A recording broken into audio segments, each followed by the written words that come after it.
Ladies and gentlemen, basketball aficionados, die-hard supporters of the Philippine national team, and everyone tuning in from across the archipelago and around the globe, welcome back to the channel.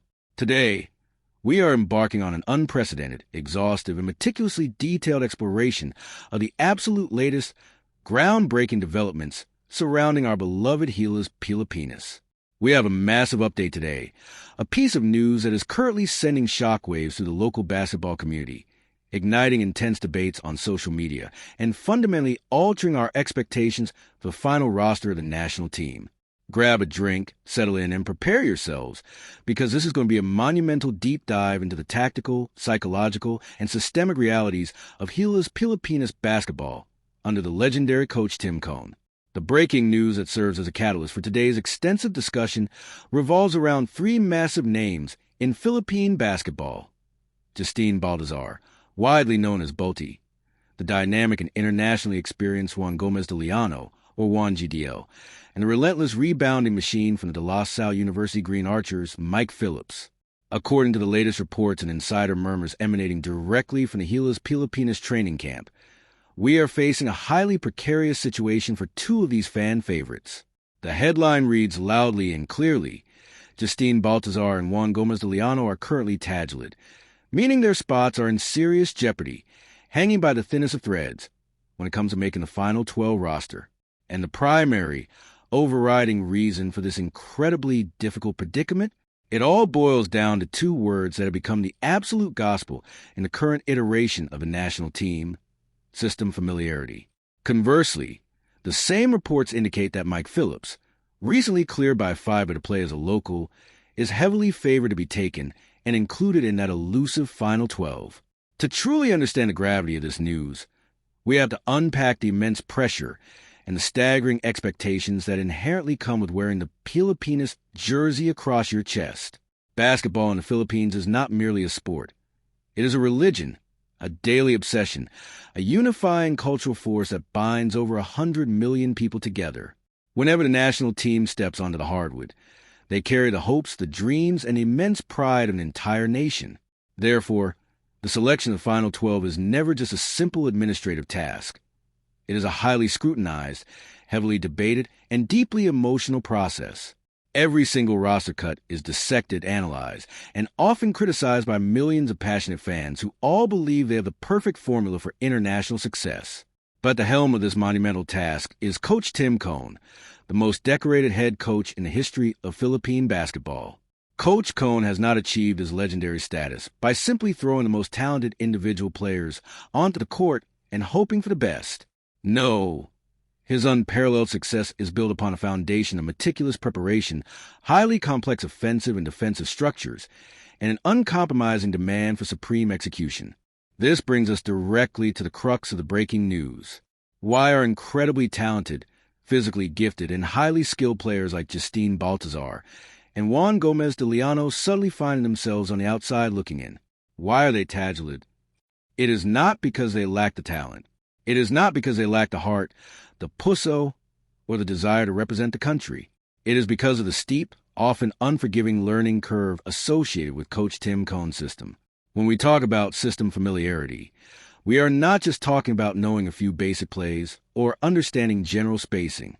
We are talking about an intricate, highly synchronized dance of reads, reactions, and split-second decisions that must become second nature to every single player on the floor. Coach Cone's preferred offensive sets, deeply rooted in the principles of the triangle offense and equal opportunity ball movement, require a level of absolute synchronization that simply cannot be developed overnight. It demands an intrinsic understanding of spatial geometry on the basketball court, recognizing defensive coverages before they even fully materialize, and executing passes with microscopic precision. For Justine Baltazar, a supremely talented big man who has absolutely dominated the local amateur and semi-professional scenes, adapting to the specific system presents a unique set of challenges. BALTI is a phenomenal talent, a towering presence with the ability to put the ball on the floor, shoot from the perimeter, and dominate the glass. However, in the environments where he has thrived the most, such as the Pampanga Giant Lanterns in the MPBL, he has often been the absolute focal point of the offense. The system was built around him, allowing the freedom to operate, hold the ball, and dictate the flow of the game, transitioning from being the ultimate primary option to becoming a seamless, specialized cog in Coach Tim Cohn's complex, motion-heavy machine requires a massive paradigm shift. It requires letting go of individual tendencies and surrendering completely to the flow of the overarching system. The reports suggesting that Baltazar is struggling with this system familiarity do not imply that he's a bad player. Rather, they highlight the harsh reality that adapting a dominant, ball-centric style to a highly regimented read-and-react offense takes an immense amount of time and countless repetitions, time that Gilas Filipinas simply might not have before the upcoming crucial FIBA windows. Similarly, the situation with Juan Gomez de Liano is incredibly fascinating and equally complex. Juan GDL is, without a shadow of a doubt, one of the most naturally gifted, creative, and dynamic guards the Philippines has produced in recent years. His resume speaks for itself, boasting significant international experience playing in the immensely competitive B-League in Japan, the Korean Basketball League, and even exploring opportunities in Europe. He brings a level of flair, shot creation, and improvisational brilliance that is rare to find. However, that very same improvisational brilliance, that instinct to break down a defender one-on-one and create magic out of thin air, can sometimes be the absolute antithesis of what Coach Tim Cohn's system demands. Cohn's philosophy thrives on predictability amongst teammates, where every player knows exactly where the other four men will be at any given second. If a player relies heavily on isolation basketball, holding the ball to survey the floor, or deviating from prescribed reads to force a spectacular play, it completely disrupts the rhythm and the delicate timing of the entire offense. Juan GDL's precarious position in the final 12 selection process is a classic, agonizing clash between undeniable individual brilliance and rigid, unwavering requirements of a specific team-oriented system. And then, in stark contrast, we have the incredibly exciting news regarding Mike Phillips. How is it that Mike Phillips, a collegiate player who may not possess the polished offensive repertoire of Juan GDL or the sheer dominant size of Justine Baltazar, is reportedly a lock for the final 12? The answer is as simple as it is profound. Energy, relentless effort, and a hyper-specialized role that perfectly bypasses the steep learning curve of complex offensive systems. Mike Phillips does not need the ball in his hands to absolutely influence a game. He does not need to memorize 30 different variations of a high pick-and-roll read. What Mike Phillips brings is an inexhaustible motor, a ferocious appetite for offensive rebounds, and a willingness to do the gritty, unglamorous, and physically exhausting dirty work that allows the primary scorers to shine. Under Coach Tim Cohn, defensive intensity, extra possessions, and hustle are non-negotiable prerequisites. Phillips has recently been cleared by FIBA to play as a local, an incredibly massive boost for the Gilas pool, and his inclusion is a testament to reality that national team construction is not about assembling the 12 best individual players, but rather assembling the best possible cohesive team. This breaking news perfectly encapsulates the massive, high-stakes puzzle that Coach Tim Cohn is currently trying to solve. He is balancing the undeniable talent of players like Baltazar and Gomez de Liano against the harsh, pragmatic reality of preparation time and system execution. The fact that these two stars are TAGILID sends a very clear, very stern message to the entire Philippine basketball landscape. Talent alone is no longer enough to guarantee a spot on the national team. You must be willing to assimilate. You must be able to process complex basketball information at lightning speed. And you must fit perfectly into the specific strategic vision of the coaching staff. This intro is just scratching the surface of this massive development. We are now going to transition into our ultimate deep dive analysis, where we will break down the exact mechanics of Coach Cohn's system, analyze the historical precedents of these types of roster cuts, and project exactly what this means for the immediate future of Gilas Filipinas. Let us dive headfirst into the very core of this entire debate, the concept of system familiarity under Coach Tim Cohn. To the casual observer, basketball might seem like a simple game of putting a round ball into a metal hoop. You run fast, you jump high, you shoot well, and you win. But at the elite international level, particularly within the heavily structured environments fostered by a tactician like Tim Cohn, basketball resembles an intensely complicated game of high-speed, physical chess. Coach Cohn is not just managing a team. He is orchestrating a highly synchronized, interdependent organism. The offensive and defensive sets he employs are incredibly dense, They require players to not only memorize their own primary routes, but to understand the secondary and tertiary options based entirely on how the opposing defense rotates. When a player like Justine Baltazar joins a camp, he is stepping into a world where the margins for error are microscopic. Let's deeply analyze Balti's game. At 6'8" or 6'9", he possesses a rare combination of size, agility, and touch. In the domestic leagues, he is a walking double-double. But in Coach Cohn's system, a big man is rarely asked to just post up and demand the ball. They are required to be high-post facilitators, supreme screen setters, and constant threats in the pick and pop who must instantly read the weak side defensive help. If Balti hesitates for even half a second to process the read, the entire passing window closes. The defensive rotation recovers.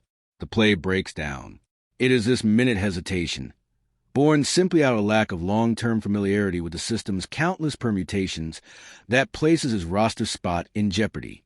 It is an incredibly agonizing situation because the coaching staff clearly recognizes his immense physical gifts and his undeniable potential to help the country, but they are also bound by the ticking clock of the international calendar. They cannot afford to use actual high-stakes FIBA tournament games as practice sessions for a player to learn the system. Now, let us turn our analytical lens intensely onto Juan Gomez de Liano. The narrative surrounding Juan GDL is a fascinating study in the evolution of the modern basketball guard and the specific demands of international FIBA play. Juan is a generational talent when it comes to shot-making ability and ball-handling wizardry. He has that rare, innate capability to completely break down a set defense using sheer individual creativity. However, the international game, and particularly Coach Tim Cohn's specific brand of basketball, heavily prioritizes ball movement over ball security and continuous team flow over individual isolation. In Cohn's offense, the ball must continuously switch sides of floor. It must not stick in any one player's hands. If Juan GDL catches the ball and spends 3 or 4 seconds probing the defense, sizing up his offender, looking for his own shot before passing, he has inadvertently sabotaged the possession. The defense has had time to rest, to set their feet, and to anticipate the next move. This is the crux of the system familiarity issue for Juan. It is incredibly difficult to unlearn years of basketball habits where you were always the primary savior of your team's offense. Coach Cohn requires his guards to make immediate, split-second decisions, shoot, drive, or pass within 0.5 seconds of catching the ball. For a rhythm player like Juan GDL, adapting to this rapid-fire, almost mechanical decision-making process is a monumental challenge, and the reports indicating he is TAGILID suggest that this adaptation is simply not happening fast enough to warrant a guaranteed spot over more system-acclimated, albeit perhaps slightly less individually talented, guards. And this exhaustive analysis naturally brings us to the fascinating paradox of Mike Phillips. If system familiarity is the ultimate, non-negotiable metric for inclusion in the Final 12, how does a raw, relatively inexperienced collegiate player like Mike Phillips leapfrog established professional stars? The answer requires a deep understanding of roster construction and the concept of highly specialized role players. Every championship-caliber team, every elite national squad, requires players who do not need plays run for them. They require individuals whose entire existence on the basketball court revolves around sheer effort, disruption, and physicality. Mike Phillips is a human embodiment of a loose ball foul, an offensive rebound, and a momentum-shifting defensive stop. His system is simple. See the ball, get the ball. When he is on the floor, he does not need to master the intricate nuances of the triangle offense because his primary offensive role is to hunt for putbacks, set bone-crushing screens, and run the floor with terrifying velocity. Coach Tim Cohn values this archetype immensely because it provides a reliable, high-energy baseline that is completely immune to cold shooting nights or offensive confusion. Furthermore, Phillips recently being granted local status by FIBA changes the entire dynamic of the Gilas pool. It allows the coaching staff to inject a level of hyper-athleticism and sheer rebounding terror into the lineup without sacrificing a naturalized player slot. Therefore, Mike Phillips will be taken not because he knows the system better than Balti or Juan GDL, but because his highly specific, effort-based game transcends a need for profound system familiarity. He is the ultimate plug-and-play energy guy, a vital component for a team that must endure the grueling physical toll of international competition. We must also deeply consider the psychological and emotional impact of the situation, both on the players themselves and on the passionate fan base. Imagine being Justine Baltazar or Juan Gomez de Liano. You have dedicated your entire life to mastering the sport. You have achieved stardom, won championships, and represent the flag at various youth and senior levels. You are in the prime of your athletic life, ready to showcase your talents on the biggest stage. And then you are faced with the harsh, cold reality that your specific style of play or your current level of tactical assimilation is preventing you from making the team. The mental fortitude required to accept this, to return to the gym, to study the film, and to completely deconstruct and rebuild your basketball habits is immense. It requires a massive sacrifice of ego. For the fans, this news is equally difficult to digest. The Philippine basketball fan is incredibly loyal to their favorite players. When they see a player dominating in the PBA or the local leagues, they naturally assume that dominance will effortlessly translate to the international stage. It is our job, through deep dives like this, to gently correct those misconceptions, to bridge the gap between pure fandom and objective basketball analysis, and to explain why these heartbreaking roster decisions are fundamentally necessary for the greater good of Gilas Pilipinas. The reality of FIBA basketball is that chemistry and cohesive execution will almost always defeat a collection of superior but disjointed individual talents. Coach Tim Cone knows this better than anyone. He is not building an all-star team. He is building a specialized task force designed to execute a specific mission against globally elite competition. Every single roster spot is a highly calculated investment. The situation with BALTI, JUAN, GDL, and Mike Phillips is a masterclass in the ruthless pragmatism of elite sports. It loudly broadcasts to every single aspiring basketball player in the Philippines that being a great scorer or a great individual talent is merely the entry fee. To actually step onto the court for Gilas Pilipinas under this current regime, you must be a basketball savant, capable of absorbing complex tactical information, executing it flawlessly under immense pressure, and sacrificing your individual glory for the collective success of the system. As we begin to wrap up this incredibly extensive, massively detailed analysis, let's take a moment to summarize exactly what this breaking news means for the immediate and long-term future of Gilas Pilipinas. The revelation that Justine Baltazar and Juan Gomez de Liano are TAGILID for the final 12 due to a lack of system familiarity, while the energy-driven Mike Phillips is favored to be taken, is a profound statement regarding the absolute direction of a national team. It firmly establishes that Coach Tim Cone is unwavering in his commitment to his strategic philosophy. He is boldly prioritizing tactical cohesion, rapid decision-making, and specialized role execution over raw individual talent and past accolades. This is a massive, highly calculated risk, but it is a risk born out of decades of championship-winning experience. For Justine Baltazar and Juan Gomez de Liano, this absolutely does not mean that their international careers are over. It simply means they have encountered a significant developmental hurdle. The mark of true greatness is the ability to adapt. If they truly desire to be permanent fixtures in the Gilas Pilipinas rotation in the years to come, they must dedicate themselves entirely to understanding the nuances of the international game and the specific demands of Coach Cone's system. They must become absolute students of the game, evolving their styles to become more efficient, quicker decision-makers, and more seamless fits within a collective team structure. Their journey back to secure roster spots will be fascinating to watch, and we will be here to cover every single step of that evolution. For Mike Phillips, this is the beginning of a potentially massive, highly impactful career with the national team. His inclusion is a glorious victory for every single player out there who prides themselves on the dirty work, the rebounding, the defense, the relentless hustle. He proves that there is always a vital place on an elite team for a player whose primary skill is simply outworking every single opponent on the floor. To the millions of passionate Gilas Pilipinas fans watching this, I highly encourage you to look beyond the raw statistics and the highlight reels. When you watch the national team play, pay close attention to the spacing, the ball movement, the off-ball screens, and the defensive rotations. Recognize the immense difficulty of executing these systems against world-class athletes. Trust in the process, trust in the coaching staff's vision, and continue to support every single player who sacrifices their time, their bodies, and their egos to represent our country. Thank you all so much for joining me on this incredibly deep, exhaustive dive into the tactical realities of Gilas Pilipinas. It has been a massive journey breaking down these complexities, and I truly appreciate you staying with me through every single detailed analysis. If you found this extensive breakdown valuable, please hit that like button. Leave a comment down below with your thoughts on who should absolutely make the Final 12, and subscribe to the channel for more in-depth basketball analysis. Would you like me to do a similar deep dive into the specific defensive schemes Gilas plans to run in their upcoming games? Let me know.